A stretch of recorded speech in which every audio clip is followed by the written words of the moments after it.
मीनू भी अपने घर में बैठे हुए टीवी देख रही थी। मीनू की उम्र 26 वर्ष के आसपास थी।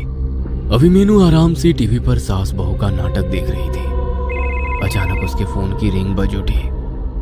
फोन की रिंग बजते ही मीनू ने बुरा सा मुंह बनाया, जैसे मानो किसी ने उसको जबरदस्ती करेले का जूस मुंह में पिला दिया हो। उसने देखा फोन उसकी बेस्ट फ्रेंड पूजा का आ रहा था। मीनू ने जल्दी से फोन रिसीव किया। मीनू यार, जितना जल्दी हो सके मेरे घर आ जा। मेरे मम्मी पापा किसी शादी में गए हुए हैं और मुझे बार बार ऐसा लग रहा है जैसे मेरे घर में कोई है। यार तू कहीं पागल तो नहीं हो गई है? इतनी पढ़ी लिखी होकर भी अनपढ़ों वाली बात करती है। आज के जमाने में कोई भूत प्रेत नहीं होता है, ठीक है? पूजा की दहशत में डूबी हुई आवाज आई। मीनू, माँ कसम मुझे पूरे घर में पायल की आवाज आ रही है, जैसे मानो हमारे घर में कोई लड़की पायल पहनकर घूम रही हो। तू तो यार सच में पागल हो गई है। तभी दूसरी तरफ से पूजा की जोरदार चीख सुनाई दी। पूजा क्या हुआ? पूजा कुछ बोल क्यों नहीं रही? वह कई बार बोली पर फोन तो कट चुका था। मीनू ने जल्दी से पूजा को फोन मिलाया, पर पूजा का फोन बंद जा रहा था। मीनू की हालत बहुत खराब हो गई थी। सारा बदन पसीने पसीने हो गया था। अब मीनू को पूजा की बहुत चिंता हो रही थी। उसने जल्दी से टीवी बंद किया और अपनी कार की चाबी ली और अभी दरवाजे के पास पहुंची ही थी कि तभी पीछे से आवाज आई। बेटा मीनू, इतनी ठंड में इस समय कहाँ जा रही हो? मम्मी, अभी पूजा का फोन आया था। उसे अपने घर में डर लग रहा है, इसीलिए कह रही थी कि तू आजा थोड़ी देर के लिए, जब तक उसके मम्मी पापा नहीं आ जाते। ठीक है, पर जल्दी आ जाना। हाँ ठीक है मम्मी। मीनू जल्दी से अपनी कार में बैठी और कार को उड़ाती हुई ले गई। इस समय मीनू को यह डर सता रहा था कि कहीं पूजा को कुछ हो ना जाए।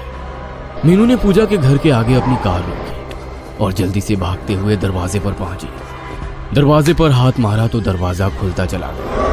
मीनू की सांस काफी तेजी से चल रही थी। मन में तरह तरह के विचार आ रहे थे। कांपते कदमों से मीनू ने गैलरी पार की। पूजा तुम कहाँ हो? पूजा देखो, मैं आ गई। पूरे घर में ऐसा सन्नाटा था जैसे किसी कब्रिस्तान में होता है। मीनू डरते डरते पूजा के कमरे की तरफ बढ़ी।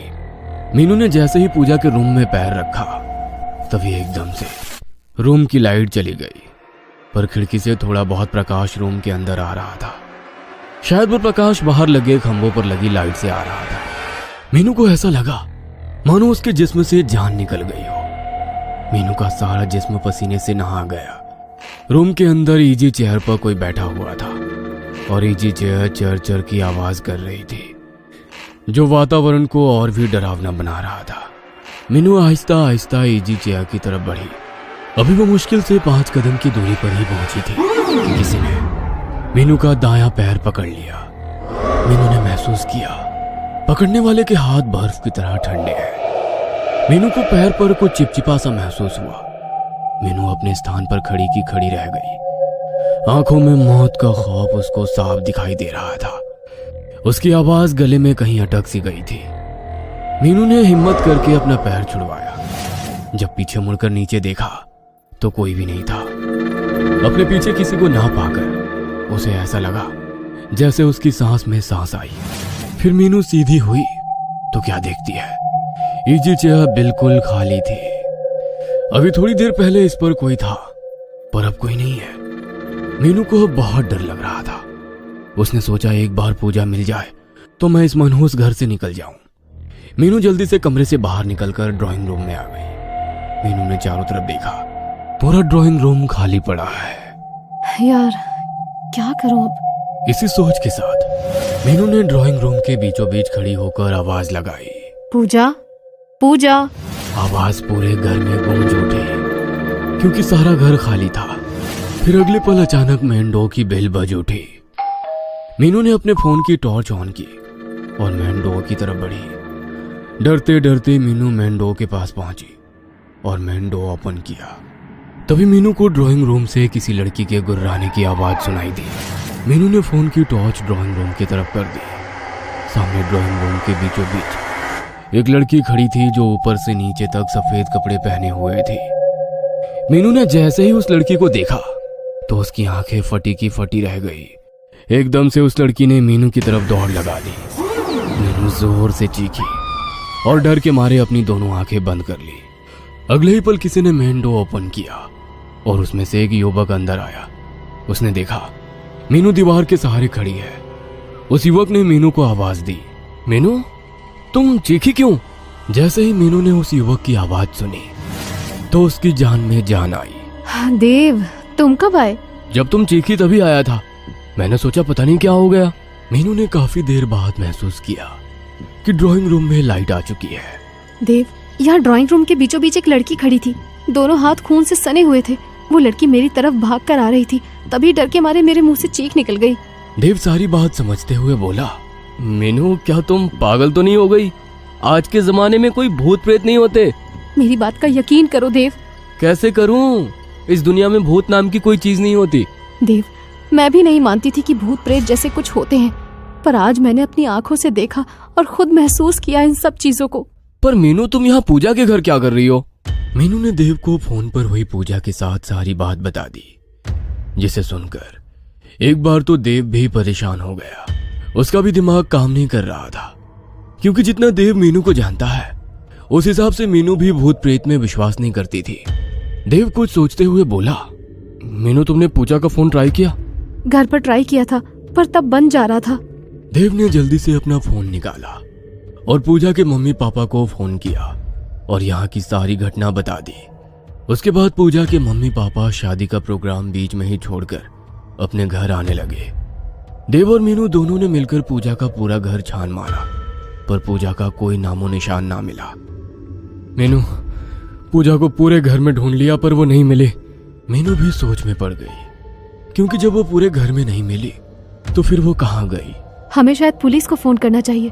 नहीं, अभी नहीं कर सकते, क्योंकि हम पुलिस से क्या कहेंगे? कोई भी हमारी बात पर यकीन ही नहीं करेगा। पर हमें कुछ तो करना ही होगा। क्या करे? सारा घर तो छान मारा। जहां तक मुझे पता है यहाँ एक बेसमेंट भी है। क्यों ना एक बार बेसमेंट में देख लिया जाए। अगले पल दोनों बेसमेंट के बाहर खड़े थे। पुनः एक बार देव ने पूजा का फोन नंबर मिलाया तो फोन की बेल बजने लगी।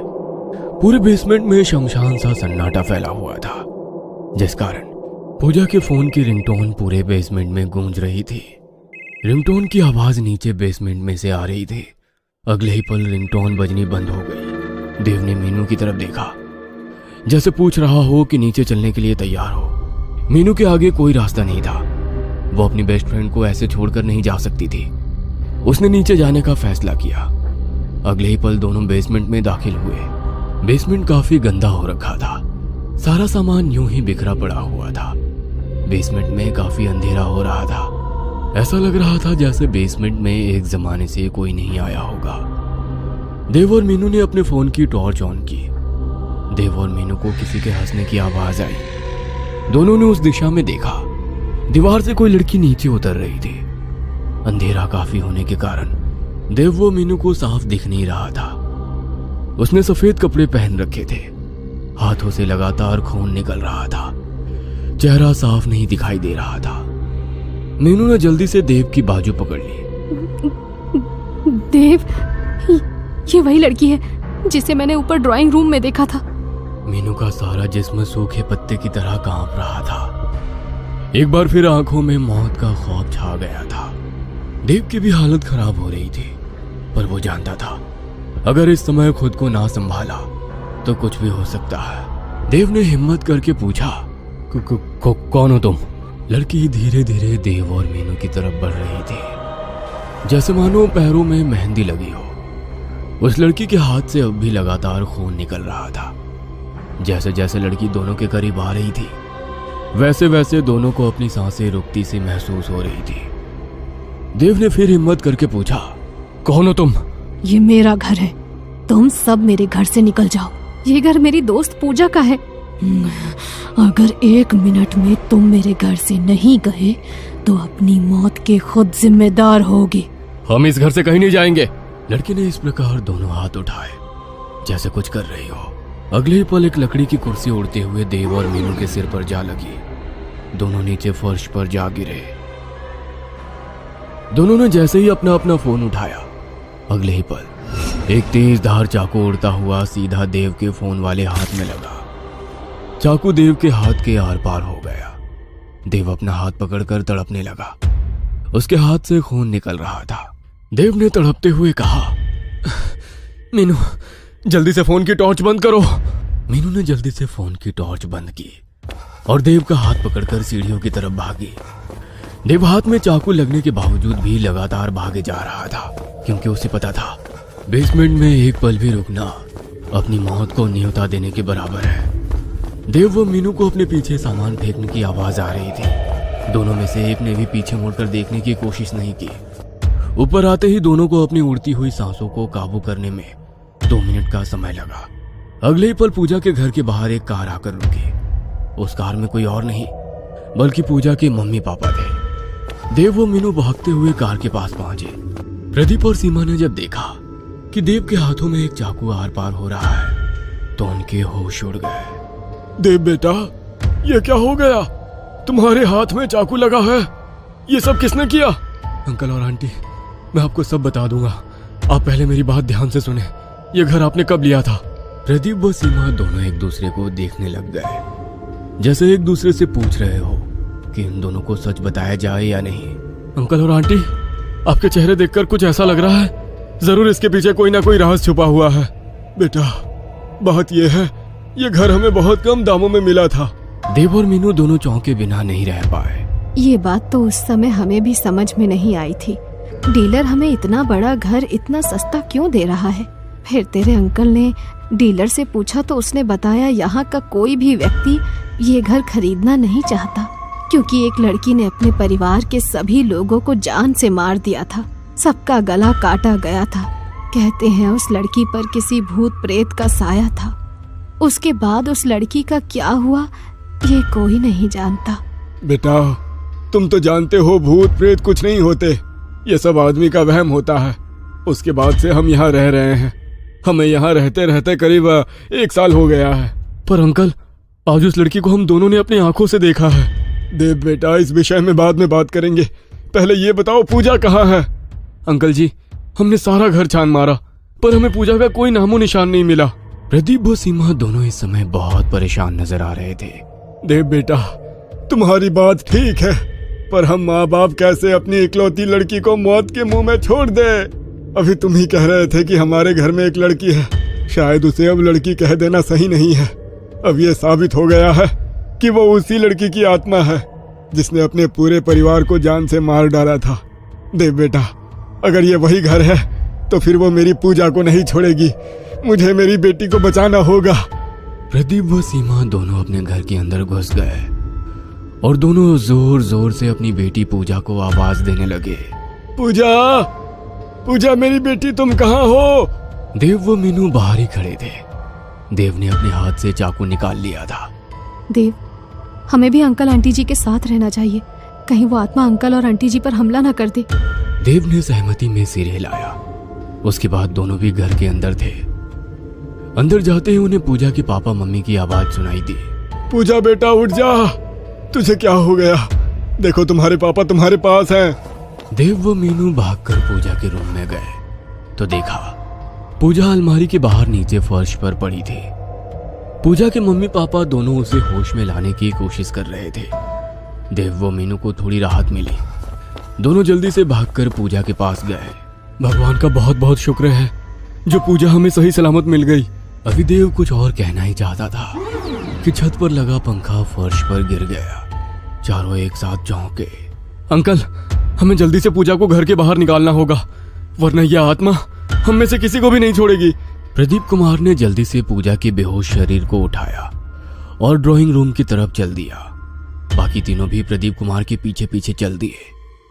अभी प्रदीप कुमार ड्राइंग रूम में दाखिल हुए ही थे कि पूरे ड्राइंग रूम में अंधेरा हो गया। प्रदीप कुमार अपनी जगह पर ही खड़े हो गए। पीछे से आ रहे देव व मीनू ने अपने फोन की टॉर्च ऑन करने की सोची तो अगले ही पल कुछ देर पहले वाला सीन याद आ गया। पर सीमा देवी ने अपना फोन निकाला और अपने पति की तरफ बढ़ गई। देव ने जैसे ही देखा पूजा की मम्मी टॉर्च ऑन करके ड्राइंग रूम की तरफ बढ़ रही है, वह जल्दी से पूजा की मम्मी की तरफ भागा। सीमा और प्रदीप के बीच 10 कदम का फासला रह गया था। तभी तीनों को मीनू की दर्दनाक चीख सुनाई दी। देव जल्दी से मीनू की तरफ भागा। मीनू नीचे फर्श पर घुटनों के बल बैठी हुई थी। देव ने फोन की टॉर्च ऑन की और मीनू को देखा तो उसके मुंह से एक चीख निकल गई, क्योंकि मीनू के ठीक कमर के बीचों बीच एक चाकू घुसा हुआ था। देव को समझने में देर नहीं लगी कि इस बार आत्मा किसी को भी नहीं छोड़ेगी। देव ने मीनू को उठाया और ड्राइंग रूम की तरफ बढ़ गया।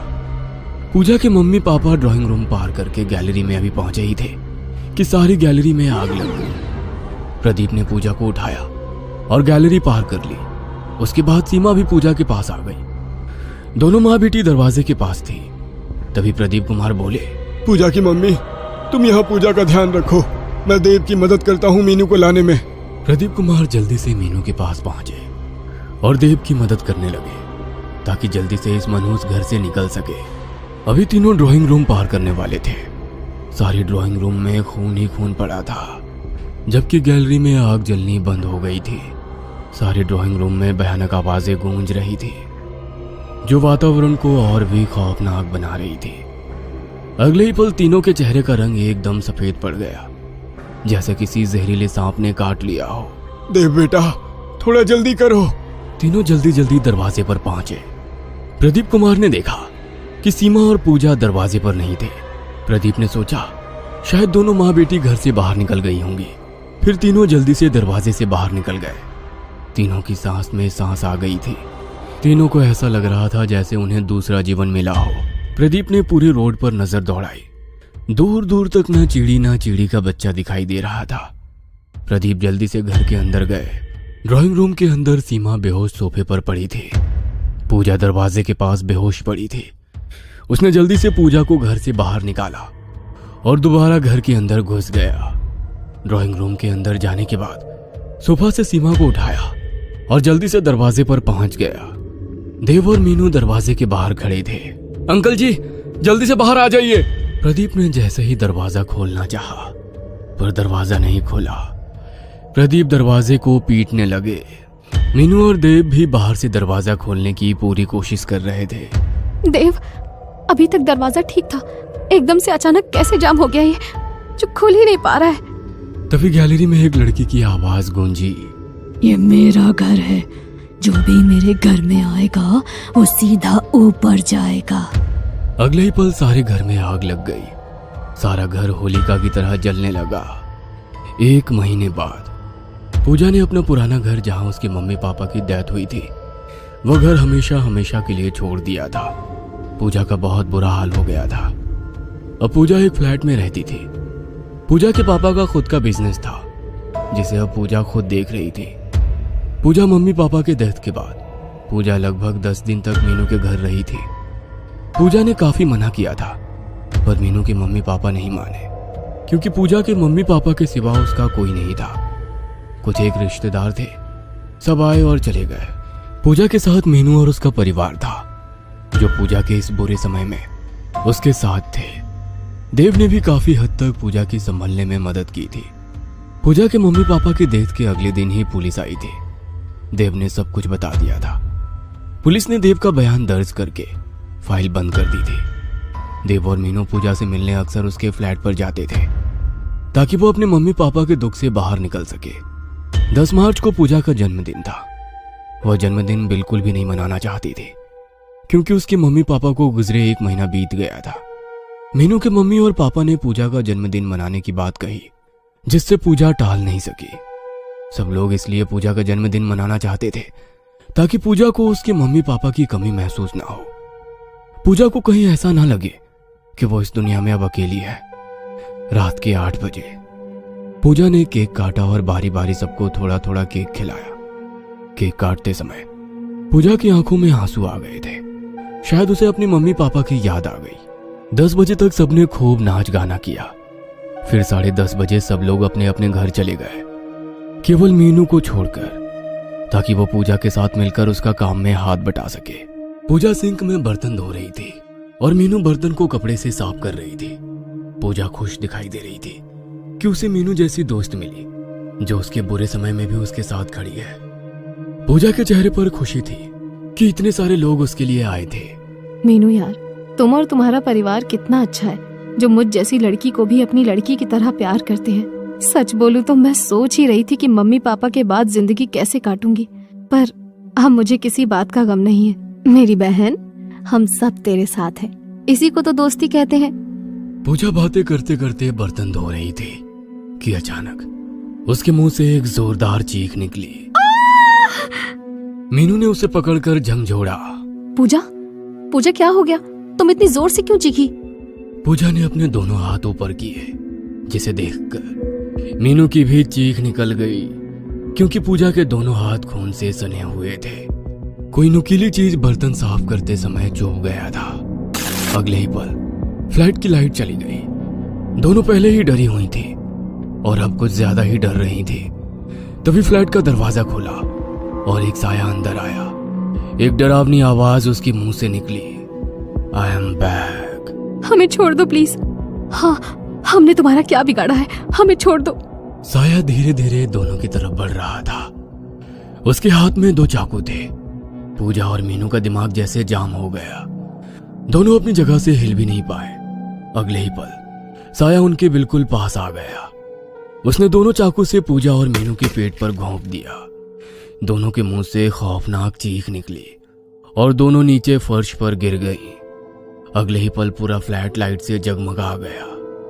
पूजा व मीनू ने अपने पेट पर हाथ मारा तो देखा पेट पर एक छोटा सा भी निशान नहीं था। पूजा और मीनू ने एक दूसरे को देखा। जीवित देख दोनों की सांस में सांस आई। अगले ही पल फ्लैट में एक आवाज गूंजी, हाँ, तो दोनों को कैसा लगा डर? पूजा और मीनू ने जब देखा तो आंखें फटी की फटी रह गई। सामने देव खड़ा था। क्या तुम्हें ही आता है ये सब करना? मुझे सब पता चल गया, तुमने कैसे अपनी मम्मी पापा को मारा। पूजा, पहले तुमने मीनू को फोन किया, उसके बाद तुमने मुझे यकीन दिलाया कि आत्मा सच में होती है, और सच में मुझे यकीन भी हो गया। तुमने अपनी मम्मी पापा को ऐसे मारा जैसे मानो किसी आत्मा ने उन्हें मारा हो। तुमने मुझे इस बात का गवाह बनाया ताकि मैं पुलिस को बता सकूं कि ये सब किसी आत्मा ने किया है। मुझे बस ये बात जाननी है कि तुमने क्यों अपने सगे माँ बाप को मारा। पूजा बोलो। मेरे बाप ने अपनी रखेल के साथ मिलकर मेरी माँ को ऐसे मारा कि सबको लगे ये सब एक दुर्घटना है। मेरी मम्मी ने छत से कूदकर खुदकुशी की।